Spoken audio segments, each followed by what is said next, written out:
যুক্তরাজ্যের মন্ত্রী ও বাংলাদেশি বংশোদ্ভূত টিউলিপ সিদ্দিককে পারমাণবিক বিদ্যুৎ প্রকল্পে দুর্নীতির অভিযোগে জিজ্ঞাসাবাদ করেছে দেশটির মন্ত্রিপরিষদ অফিসের ন্যায় ও নৈতিকতা দল। দ্য সানডে টাইমসের প্রতিবেদনে বলা হয়, টিউলিপকে 19 ডিসেম্বর জিজ্ঞাসাবাদ করা হয়। অভিযোগ অনুযায়ী 2013 সালে বাংলাদেশে রূপপুর পারমাণবিক বিদ্যুৎ কেন্দ্র প্রকল্পের জন্য রাশিয়ার সঙ্গে চুক্তি করতে সহায়তা করেছিলেন শেখ হাসিনার বোন শেখ রেহানার মেয়ে টিউলিপ। এই প্রকল্প থেকে 3.9 বিলিয়ন পাউন্ড আত্মসাৎ করা হয় বলে অভিযোগ।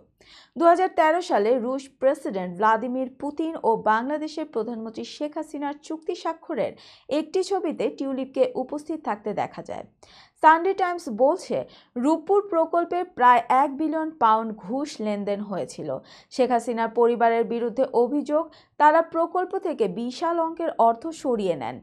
টিউলিপ সিদ্দিক, যিনি যুক্তরাজ্যের প্রধানমন্ত্রী স্যার কিয়ার স্টারমারের বন্ধু এবং হ্যাম্পস্টেড অ্যান্ড কিলবার্ন আসনের প্রতিনিধি, এই অভিযোগে তার অবস্থান স্পষ্ট করেছেন। তবে তিনি জিজ্ঞাসাবাদ নিয়ে কোনো মন্তব্য করেননি।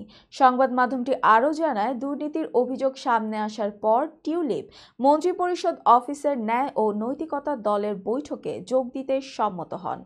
পিটি প্রতিনিধি তার অফিসে গিয়ে অভিযোগের বিষয়ে টিউলিপের বক্তব্য নেন।